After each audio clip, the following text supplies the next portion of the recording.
네, 이번 시간에는 신들의 계보 헤시오도스의 책을 살펴보겠습니다. 천병희 선생이 옮긴 책을 제가 읽었고요. 그 신통기라고도 하죠. 신들의 계보. 무사 여신을 부르며 도움을 청하는 것으로 시작하는 그리스 서사시의 전범을 따라 헤시오도스가 기원전 700여 년경에 지은 우주와 신들의 탄생에 관한 가장 체계적이고 신뢰할 수 있는 글입니다. 호메로스로부터 영향을 받은 것이 전편에 보이는 시인의 작품은 신들의 계보를 비롯하여 일과 날, 헤라클레스의 방패, 여인들 목록을 후세에 남기고 있습니다. 풍성한 이야기거리들이 담긴 4편의 단편은 그리스 신화를 구성하는 가장 핵심적인 부분일 뿐만 아니라 어떤 것은 극히 일부분이지만 없어서는 안 될 대단히 중요한 퍼즐 조각입니다. 주술과 마법을 뛰어넘어 다양한 추상적 사고가 불가능했을 시기에 왕 다음으로 대우를 받았던 시인들은 신화라는 옷으로 사고의 외피를 둘러쌉니다. 신화는 구전으로 내려오는 내용이 우선이기 때문에 성문화하는 과정에는 저자마다 광범위하고 알고 있는 내용은 별로 중요하게 생각하지 않아 생략하거나 간단히 취급하는 경우가 대부분입니다. 한 곳의 기술한 내용이 이해하기 어렵고 광범위한 배경 지식이 필요한 이유이죠. 책마다 약간은 다른 내용이 있는 것도 간파하려면 많은 노력과 시간이 필요합니다. 일리아스나 오디세이아, 변신 이야기 등의 책들을 포함하여 폭넓은 그리스 로마 서적들을 읽어야 하는 어려움이 따르긴 하죠. 하지만 일단 발을 들여놓으면 빠져나기가 힘든 묘한 매력이 있으면 두말할 나위가 없겠죠. 카오스, 공간, 가이아, 대지, 에로스, 생식로 이어지는 신들의 족보는 1022행으로 일리아스가 15,000행인 것에 비해서는 매우 간단 명료한 편이죠. 시인의 고향 신앙과 전승을 토대로 고대 오리엔트 종교 문학에서 유래한 우라노스, 크로노스, 제우스로 이어지는 계보를 따르고 있습니다. 신과 인간이 섞여 만든 거대한 족보 아래 불멸과 필멸의 혼돈성의 인간만이 족보를 이어오고 있는 셈이니 필멸의 인간 승리로 볼 수 있을까요? 근친상공과 같은 애정행각과 존속 사례가 이어지고 인간이 섞인 반신반인의 등장 등 어지러운 족보가 꼬리에 꼬리를 물며 신들의 계보를 구성합니다. 아버지 사망 후 저자는 형인 페르세스가 자기의 재산의 일부를 가로채고 그 과정에 왕들을 뇌물로 매수까지 하며 이제 다시 왕들이 형제 사이 소송의 판결을 내리게 되는 상황을 통해 사회생활을 함에 있어 자연과 주위 사람들과의 관계를 비롯한 다양한 일상의 규범들을 일과 날에 기록합니다. 특수한 것과 보편적인 것, 현실과 이상을 오가는 특징을 보이며 자연에 적응하는 법칙들과 인간으로서 정의롭게 살아야 한다는 충고들입니다. 가인의 입을 빌려 신의 이야기를 전하는 서사시의 전통과는 완전히 달라 보이는 인간이 인간에게 전하는 일상에 관한 내용이죠. 형이 옳지 못한 방법을 비판하며 분명한 해결을 촉구하고 형이 소송 때문에 일을 게을리하고 재산을 탕진하고 있는 것도 비판하고 있습니다.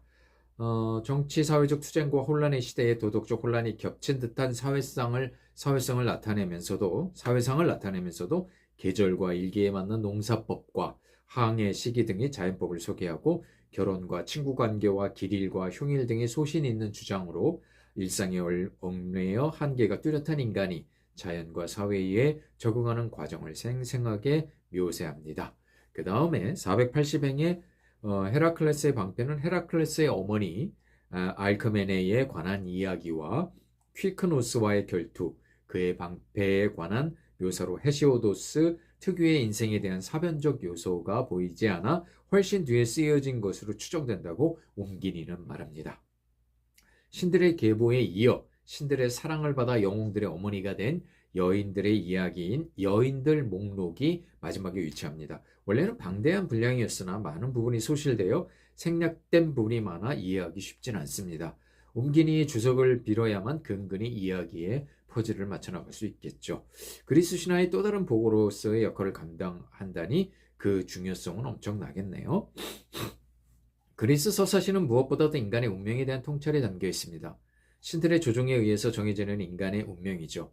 때론 신들도 어쩔 수 없는 상황도 있지만 대개 신들은 인간이 큰 영광을 얻는 것에 질투를 느낍니다. 그래서 적절한 실현과 고통을 통해 명예와 상쇄시키죠.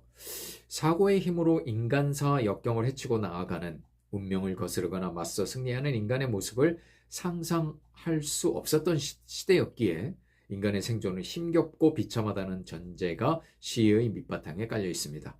신화에 갇히거나 맹신하는 태도는 당당히 거부해야 한다는 당위성이 고개를 내밀게 되죠. 그러나 인간 사고의 승리를 기뻐하며 긍지를 품으면서도 뒤를 돌아보면 한없이 나약한 인간의 모습이 여전하기에 오늘도 우리의 겸허히 신에 순종하며 신을 떠올릴 때면 무릎을 ቁ꿇고 경외심을 보이는 건 아닐까요? 신에서 시작해 결국은 신으로 끝나는 이야기에 불과함에도 신화가 주는 혼돈과 광활함의 사유의 폭과 넓이가 꽤 확장되는 것은 분명합니다. 참고로 그 그리스 신화, 로마 신화에 대해서는 제가 다른 그 유튜브 제 채널에 다른 곳에서 지금 설명한 게 있습니다. 이 헤시오도스의 신들의 계보 역시 그리스 신화의 아주 큰 한 축을 담당하고요. 그리스 신화가 여러 한 권이 아니죠. 예, 그렇게 구전되는 것을 그 기반으로 해서 굉장히 많은 책들이 있습니다. 그러니까 거기에 공통되는 부분들이 있고, 그렇지 않고 각기 다른 부분도 있고요.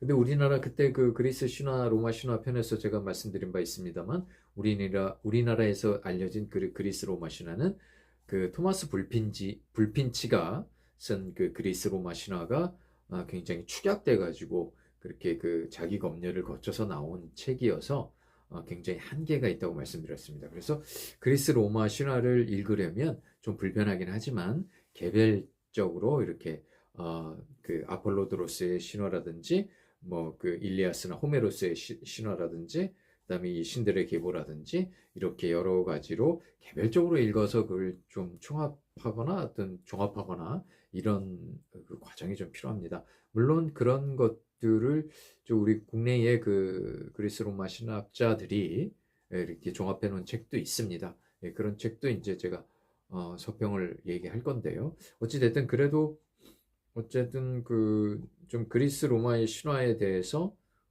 관심이 있는 분들은 어떻게 종합으로 이렇게 축약된 것 말고 이런 개별적으로 아폴로도로스라든지 그 호메로스라든지 헤시오도스라든지 이런 사람들이 쓴 책을 개별적으로 이렇게 읽어야만 그 어떤 그 개인적인 그 그리스 로마의 신화에 대한 어떤 개괄이라고 그럴까요? 그게 정립될 수 있습니다. 자, 그래서 오늘은 일단은 헤시오도스의 신들의 계보를 살펴보았습니다.